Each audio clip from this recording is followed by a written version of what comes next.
All right, we are moving on to Unit 6, and this unit is about geometric sequence and series. So we're gonna let's take a look at the warm-up question, and let's see what geometric sequence is. Okay, today we're gonna focus on geometric sequence. So here it says find the first four terms of the sequence. So the sequence is f of n equals to -3 to the power of n plus 2. So really, this is just a function notation. To find the first four terms, all you need to do is to figure out what f of 1 is, f of 2, f of 3, and f of 4. So then recall, this simply means we are going to plug in 1 into n. You're going to put 2 into n, and you're going to put 3 into n. Now we can calculate this, and this is going to be -27. This is, what is this, positive 81, negative 243, and positive 729. So these are the first four terms of your geometric sequence. Recall, we usually use T1 to represent term 1. So this would then be term 2, this would be term 3, and that is term 4. Okay, so this is actually a geometric sequence. And this is a geometric sequence because, or it is formed by multiplying, multiplying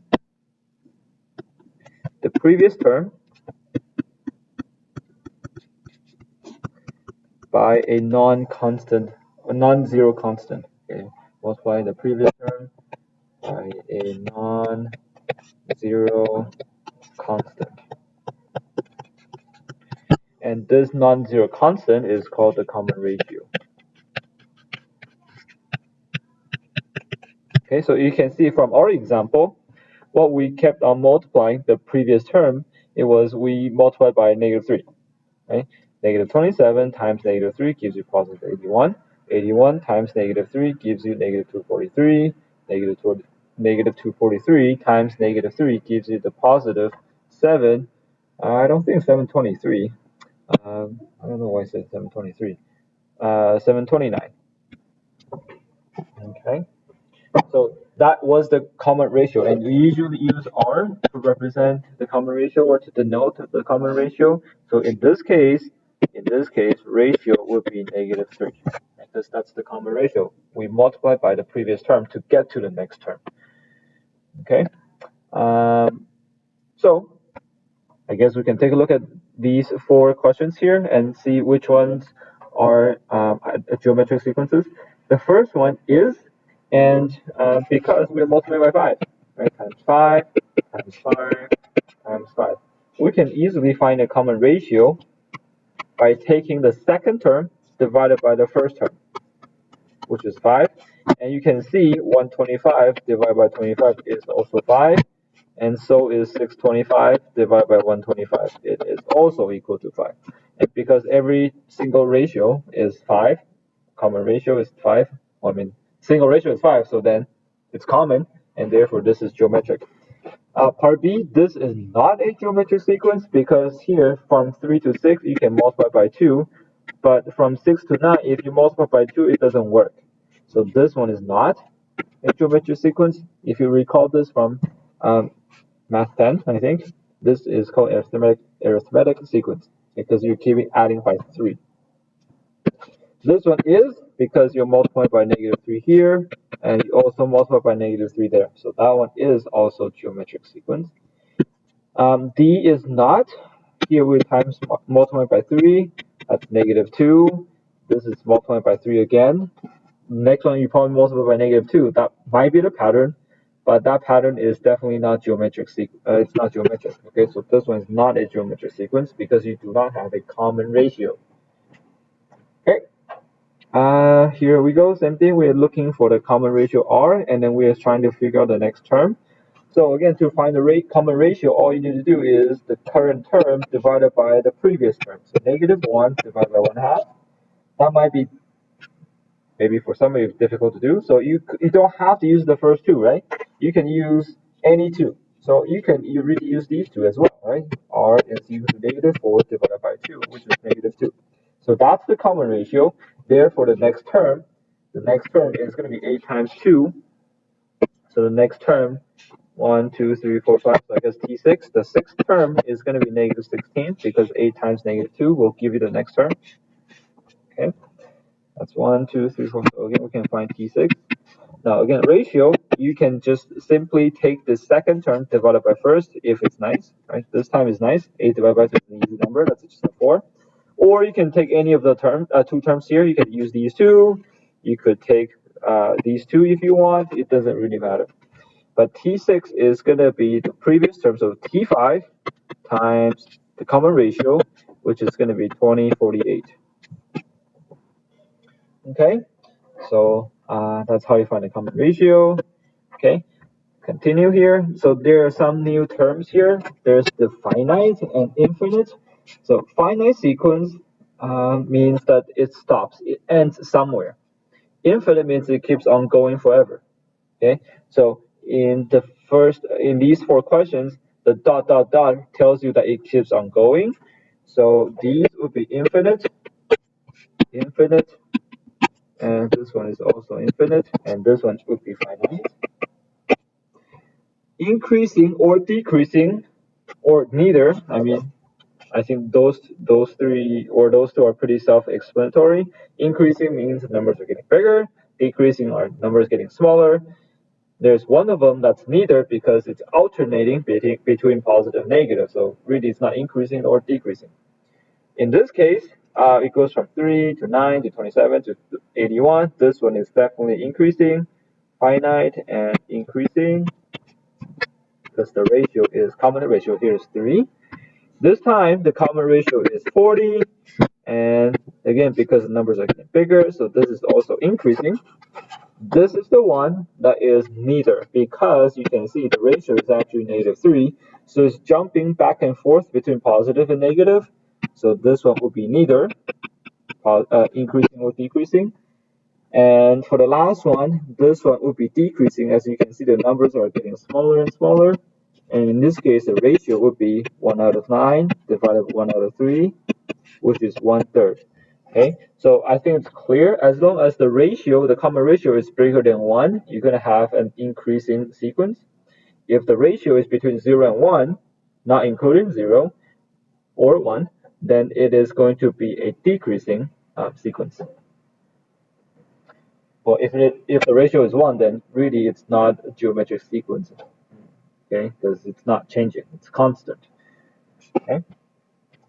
All right, so is there a formula for geometric sequence? It turns out, of course, there is a formula. Okay, so let's figure out what is it. Okay, and we're going to use this example to help us develop the formula here. So it says the first term is 2. T1 is 2. Term 2 is actually 8. Okay, and this really is equal to 2 times 4. Okay. T3 is equal to 32. And really, this is equal to 2 times 4 times 4. Or we can write this as 2 times 4 squared. And we can rewrite this as 2 times 4 to the power of 1. We can write 2 as 2 times 4 to the power of 0. T4 is 128. And really, this is equal to 2 times 4 times 4 times 4. I think you get the idea here. This really can be written as 2 times 4 cubed. And the last one is 512, which is 2 times 4 times 4 times 4 times 4. And it can be written as 2 times 4 to the power of 4.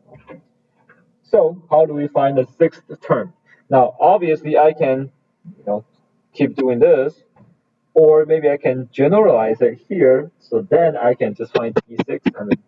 I mean T6 is easy. We just multiply 512 by 4 because that's just the next term.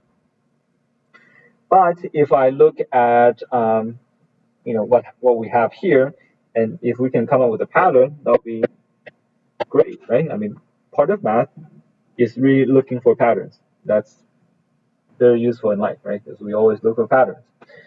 So now I notice I always start with a 2. Okay, so I think T6 is just going to be a 2 times, and I also see that the base is always 4. Now for the exponent, the first term, the exponent is 0. The second term, the exponent is 1. Third term, exponent is 2. The exponent is always 1 less than the number of terms. So if I'm looking for the sixth term, really, the exponent is going to be 6 minus 1, right? 5. So this will be 2 times 4 to the power of 5, which I think it's going to be 2048. And therefore, I think we can do the same thing for T9. This is going to be, again, the first term, right? That appears to be the first term, times 4 to the power of, because we're looking for a ninth term, so I think we need to go 9 minus 1. Again, that seems to be the pattern. So now we can, well, I guess we need to put this into calculator. Can't do this in my head. Okay, so what is this? 4 to the power of 8, and times 2. This is going to be 131,072. This will be the ninth term. Okay, so this is actually kind of the formula for geometric sequence, but I mean we're doing it for this particular example only. But then we now want to generalize it. Okay, we're going to use this example, and we want to generalize the formula for a general term of a geometric sequence. So the nth term, Tn, okay, the nth term. So just any random term, right? It could be the 10th, 100th, why not? It looks like the first thing that we should have is the first term, right? Because you have 2 here, 2 here, you just have 2 everywhere. And 2 really is just the first term. So Tn is equal to T1, that's the first term, times this 4 is the common ratio, right? Here you times it by 4, times it by 4, so that's the common ratio, times R to the power of, again, the exponent is always 1 less the term number. Because we don't know what the term number is here, so we just say that it's nth term. So the exponent is simply going to be n minus 1. And this is the formula for geometric sequence. Okay, that's it. Tn is equal to T1 times the common ratio to the power of n minus 1. All right, so now we're going to take this formula and then we're going to use it, and we are going to solve some questions here. Here's the example number 1. It says, given that the first term, T1, is negative 2, and the common ratio is also negative 2, we are looking for T9. Okay, so again, based on the formula, T9 is equal to the first term, T1 is negative 2, times the ratio, which is negative 2, to the power of n minus 1. So in this case, it's going to be 9 minus 1. So this is negative 2 times negative 2 to the power of 8, which is going to give us negative 512. Okay? Yes, negative 512. Okay, part B.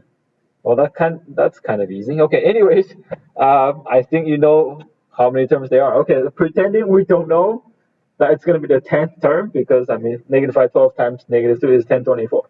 Anyways, pretending that we don't know that it's the 10th term, what we need to do is, well, since that's the last term, because that's Tn, so to solve this, we go 1024 is equal to T1, which is negative 2, times the ratio, which is negative 2, to the power of n minus 1. So this is the equation that we need to solve. Now to solve this equation, we need to first divide it by negative 2 on both sides, so you get negative 512 is equal to negative 2 to the power of n minus 1.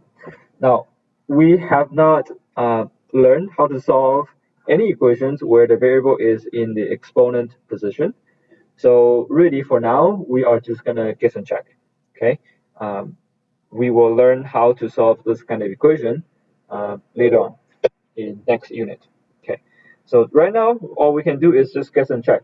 Now, we already know that negative, actually, we know, we might not, I don't know. Okay, if you just try, okay, so you go negative 2 to some power, and I do believe negative 2 to the power of 9 is equal to negative 512, which means n minus 1 has to equal to, not negative 9, just 9, n minus 1 has to equal to 9. So to solve for n, you just plus 1 on both sides, so n is equal to 10. and therefore the question for part B is how many terms? Well, there are 10 terms. Okay. Hopefully that's not too difficult. Example number 2, this one could be slightly trickier. It says given T3 is equal to 2 and T8 is equal to 15.1875, we are looking for T1 and T10. Okay, T10. Now again, I'm just going to write down the formula first because I know I'm going to use it. Times, I'm not going to write times anymore. We don't need that, we just need the bracket. This one. Okay, so really if you look at this formula, we have 4 variables. We have Tn, T1, the ratio, and n. To solve this equation, or any equation involving this formula, that means we need to know 3 of them. Okay, we have to know 3 of them. We can't solve one equation with 2 variables. Okay, so we can only solve one equation with one single variable. That means we need to know 3 of them. So far, I know T3 and I know T8. But I mean, based on this formula, I kind of need to know Tn, which we could. I mean, we can find out T8. That's fine. If we know T8, that means we know n is 8, but we don't know T1 and we don't know r. Okay, so that's the problem. Now, what I'm going to do is this. Okay, I'm going to do it this way. Okay, so that's term 1, term 2, 3, which we know is a 2. Term 4, 5, 6, 7, 8. This is 15.1875. So what I'm going to do right now is I'm going to pretend that the first 2 terms do not exist. So I'm going to say, I don't see the first 2 terms. Therefore, this is T1. Okay, for now, obviously we look just saying for now. Okay, obviously that's not T1, that's T3. But for now, I'm gonna say I can't see the first 2 terms, so that's my term 1, and therefore this would be 1, 2, 3, 4, 5. This is T6. Okay, 1, 2, 3, 4, 5, 6. Right, so T6.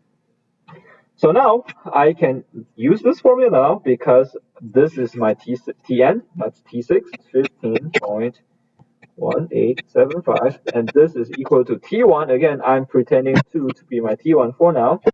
We still don't know the ratio. However, because this last term is our Tn, therefore we know n is going to be 6, so that's going to be 6 minus 1. And now we can solve for this. 15.1875 divided by 2 is, I don't know, 1875 divided by 2. This is 7.59375, and this is supposed to equal to r to the power 5. Now we can solve for r by taking the 5th root of 7.59375. Okay, so now if you put this into calculator, I believe it's, oh, hold on a second, to the power of 1 other. Okay. 1.5. Okay, so the common ratio here is 1.5. Okay, so now we know the ratio is 1.5. Now what we're gonna do is we're gonna take out this barrier. Okay, this barrier is no longer there, so I might as well just redo it. I don't want to confuse you. So now this first portion is finished. I still have 1.2 here. That's the third term. 4, 5, 6, 7, 8. This is 15.1875. So now I know the common ratio is 1.5. I can then find T1 again by using this formula because I know T3 is 1. Sorry, I know T3. This is T3, right? The T. Oh, or did I say 1.2? Okay, I know T3 is simply just 2. Okay, so T3, which is 2, is equal to T1 times the common ratio of 1.5 to the power of 3 minus 1, because that's T3, so 3 minus 1. And I can solve for T1. 1.5 squared is 2.25. So T1 is going to equal to 2 divided by 2.25, which is going to be 0.8 repeating. Okay, so that's my T1. And then I can also find T10 because now we know what T1 is. We can also find T10 because T1 is 0.8 repeating, common ratio is 1.5, and N is 10, 10 minus 1. So when you do this question, or these questions, make sure you don't round 0.8 repeating to 0.9, okay? Or otherwise you'll make a mistake, okay? Actually, is it 0.8 repeating? I better check. This is 2.25. So this is 2 divided by 4. 4. Yeah, 0.8 repeating. Okay, good. Just want to make sure. Okay, so now we can solve for this. This is going to be 0.8 repeating times 1.5 in bracket to the power of 9, which is going to be 34.171875. That will be the answer for T10. Okay, so I'll just quickly review what I did. First, I drew out kind of like a diagram. I have T3 and T8, but first I'm going to ignore the first two terms and I'm going to assume that's my T1. And therefore, the last term is no longer T8, that's actually T6. Now, the reason why I do that is because I need three variables to be known. So then if I say that that's my T1, then I have T1, and I also have Tn, because that's my last term, and I also have my value of n, which is 6. So I can solve for R. Once I have R, then I can go back to my original sequence and then solve for T1 and T10. All right. Last example here. Let's see. Between the Canadian censuses in 2001 and 2006, the number of people who could converse in Cree had increased by 7%. So increased by 7%. In 2006, 87,285 people could converse in Cree. Assuming the 5-year increase continues to be 7%, estimate to the nearest 100 how many people will be able to converse in Cree in 2031. Okay. So again, I'm just going to write down the formula first. Tn is equal to T1 times the ratio, common ratio to the power of n minus 1. So this increasing by 7%, that tells us the ratio. But be really, really careful. The ratio has to be in decimals. But also be really, really careful. 7%, we know 7% is equal to 0.07, right? 7% is equivalent to, as a decimal, 0.07. However, the ratio is not 0.07. The ratio is actually 1.07 because it's increasing. So you need to add that 7% to the original population. Okay, so the ratio is actually 1.07, not 0.07. Same thing if it was decreasing by 7%. In that case, the ratio would be 1 minus 0.07. Okay, and that would be 0.93. Let me write it out. Okay, so ratio should be 1 plus 0.07, which is 1.07. But if it was decreasing, then it should be 1 minus. Okay, just be careful with that. All right, now this is the original population in 2006. So really, that's our T1.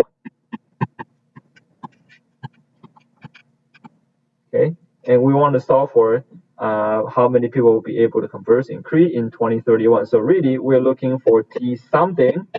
And I guess that's the question, right? What is the value of n? Okay, so we're solving for Tn, but we need to figure out how many terms there are. So the first year was 2006. Okay, the first year, well, I shouldn't say the first year, but with the data that's given to us, 2006 is the first year. We want to figure out how many 5-year periods there is, or there are, between 2006 and 2031. So be really, really careful. Okay, be really, really careful. You need to think about this. 2006 is T1. So T2, let me write this out actually. So 2006 is actually T1. 2011 is actually T2. And I mean, you could keep going and you can get all the way to 2031, but I don't want to do that because that's a lot of work. What I can do is this. I see that if I subtract 2011 with 2006, and divide by the 5 period, this actually gives me 1. However, 2011 is T2. So what that means is if I want to figure out how many, or which term it is for 2031, what we need to do is I need to subtract them and divide by 5. This will be 25 divided by 5, which is 5. But then once I have the 5, I need to add a 1 to get my T6. Okay, because it was 1, but this is actually T2. So if this was a 5, it's actually T6. So therefore, n is 6. Okay, so now we just need to solve for T6. T1 is 87,285. Ratio is 1.07. N is 6 minus 1. And really, that's why we added the 1 there. So because otherwise, we're taking 1 away, right? So we kind of need to add 1 there. So when we take 1 away, then it doesn't hurt us or affect the answer. So now we just need to put this into a calculator. 1.07 to the power of 5, and then times 87,285. This is 122,421.7. I mean, it's people, so you really need to round down because it's not quite 422 people, and therefore you can't add a person if if that person can speak it. So usually it's 422,421, but we want to round to the nearest 100, so the answer will be 122,400 people. That will be the final answer.